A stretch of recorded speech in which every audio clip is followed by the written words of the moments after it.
So I am gonna do a tarot reading after this. I got way too tired last night, and did not end up doing a reading for the full moon.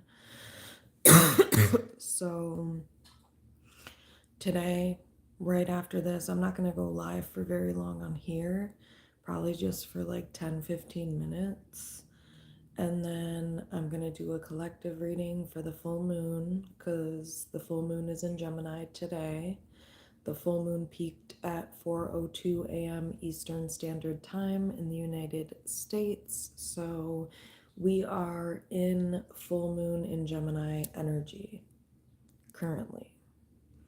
So I am going to do a reading on the full moon energy to see, what you guys need to know for the full moon and the surrounding days, because the full moon energy lasts for a couple weeks, I think, or a week or something like that after the full moon happens. So yeah, keep that in mind. But I do have an update on Jay-Z. His lawyers are now asking the court to drop the allegations against him, basically, because there has been so much inconsistency in the victim's story. So, yeah. So Jay-Z's lawyers are now trying to get this case completely thrown out because, I mean, there have been a lot of inconsistencies. There have. So I don't know. And, I keep reading these articles that keep saying, and this is, I mean, it's true. They keep saying, like, oh, when you store traumatic events, sometimes they can be stored in fragments in your memory. So sometimes the memory is choppy surrounding traumatic events, which is true. But to completely misidentify and say you talked to Benji and Joel Madden at the party and they were not even there.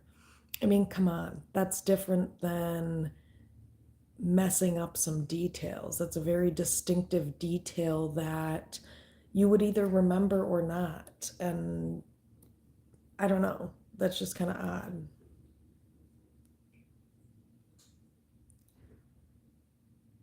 So,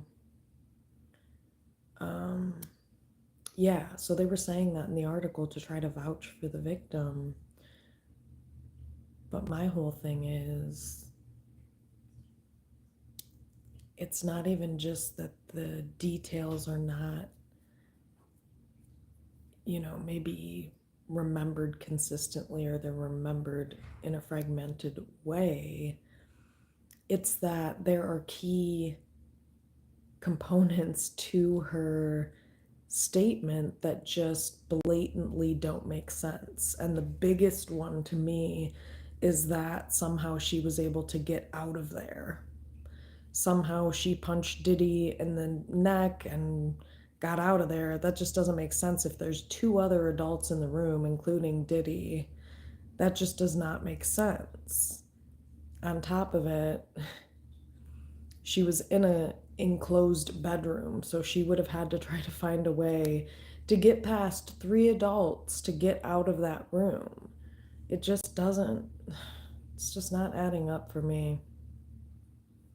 So yeah, it's not even the whole aspect of, oh, fragmented or the inconsistencies. It's just like some of her story just blatantly doesn't make sense. You took GHB and somehow you could still get up. I mean, most people who have been drugged, it's like they pass out, and it's like they may wake up a little later, but like I said, with a lot of the other victims' testimonies, I've heard a lot of the other victims' stories and experiences, and there's a common theme that I've mentioned across the board, which is that every person that was drugged mentioned being physically paralyzed.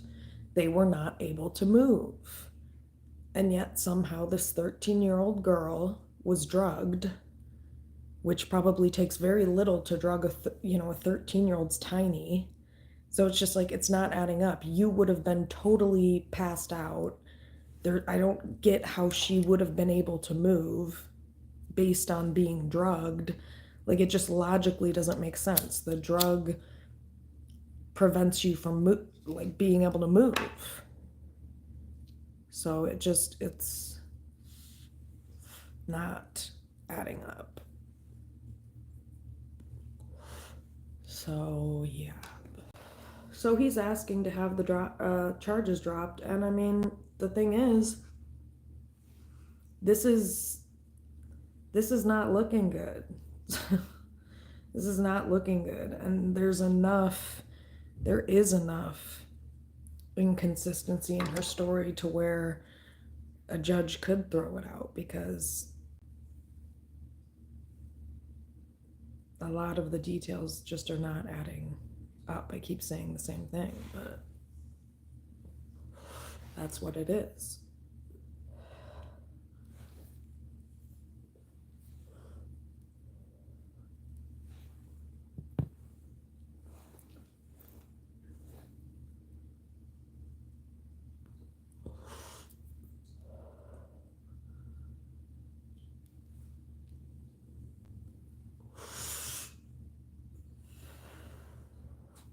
So yeah, I don't know if that's gonna happen, but I would not be surprised if it did happen, because there's too many holes in her story. The other people, there were not holes in their story. It made sense. It was like, okay, yeah, clearly you actually were drugged, because you can you can accurately describe that experience and what happens when you get drugged. Listen, I've known people who have accidentally gotten drugged, okay? They have told me their experiences. Nothing bad happened to them, thank God, because their intuition was strong enough to, lead them to, I don't know. I don't want to get into it, but it's interesting, and scary as shit, actually. But anyway, this person who I know that this happened to, they were like, I was really dizzy. I was like, I felt very disoriented. He said he had a hard time like figuring out how to get back to his hotel. And then it was really odd. He was texting me at this time, and he like texted me a bunch of like letters. It was really odd and strange for him. You know what I mean? Um, and I didn't hear from him for until the next day, until like noon. This is somebody that I know that they think that they were date raped. They think that they had like GHB slipped into their drink, and this is their experience of it too, which shows across the board what GHB does. This person told me when they got back to their hotel, they don't remember a whole lot of what happened at that point. They just know they just like passed out. And thank God this person was safe in a hotel by themselves. You know what I mean? Thank God, because it's somebody I care about, obviously. So, anyway, just crazy shit. It happened to a family member of mine. I'll just put it that way. But so that's what happens with that date rape drug, is that even this person who I just described to you, their experience of it, they told me the same thing. Yeah, like I just don't remember what happened, like, right before he passed out. He was like, I don't remember like being in my hotel room. I don't remember like how I got back, but I did get back, obviously, because he woke up there, thank God, in his own hotel room. But my point is, it shows that same pattern of what those drugs do, is that, you don't forget things prior to that, prior to when the drug starts entering your system, or even in the beginning parts of it, because he was able to describe to me his experience on it. He was like, I was dizzy. I was disoriented. I was like confused. I didn't know like how to find my hotel. I didn't know where I was at. And thank God he's a very intelligent individual, very self or like very aware individual and intelligent. So he found his way back, thank God. But either way, he's like, yeah, I don't remember.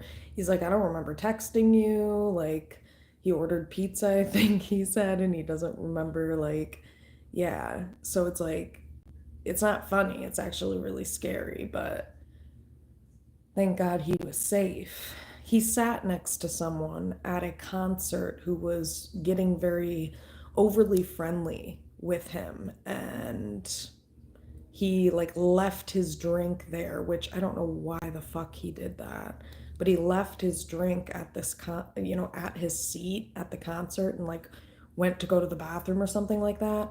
And I think the person must have slipped it in his drink when he left to go to the bathroom. So, yeah, just creepy, just very scary. He was very nonchalant about it. I think just because this particular person has been through a lot, so it was like, you know, I don't know. And maybe it's also like really creepy too as a man to process that like somebody tried to drug you and who knows what. It's like God. Anyway, so yeah, that's what the drug does. It fucks with your memory, at some point when it kicks into your system.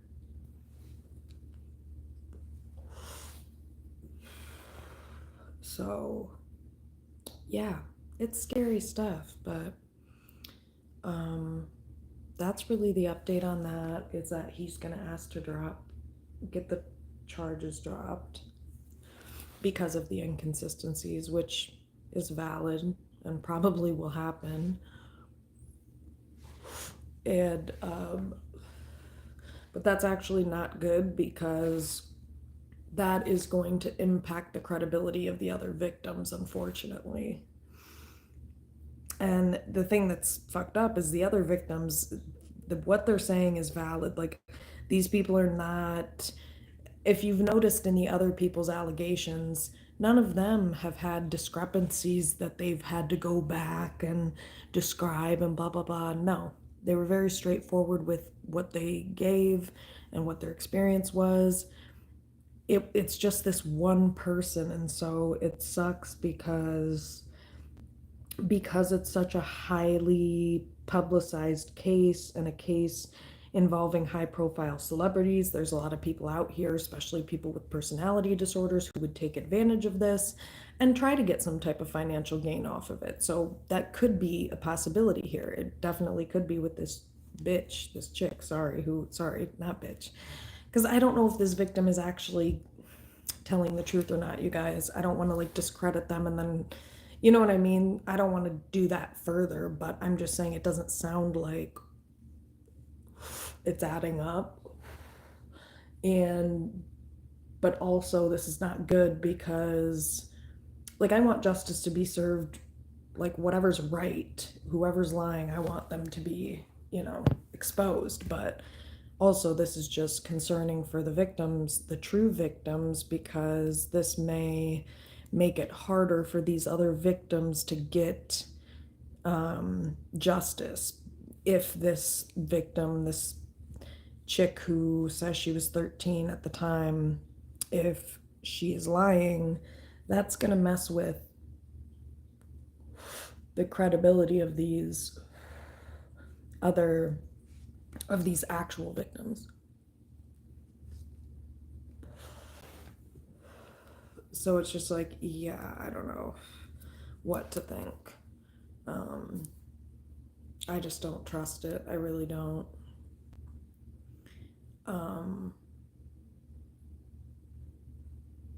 Yeah. So that's that. There's no really new updates outside of that. So I am going to get off of here and then get back on.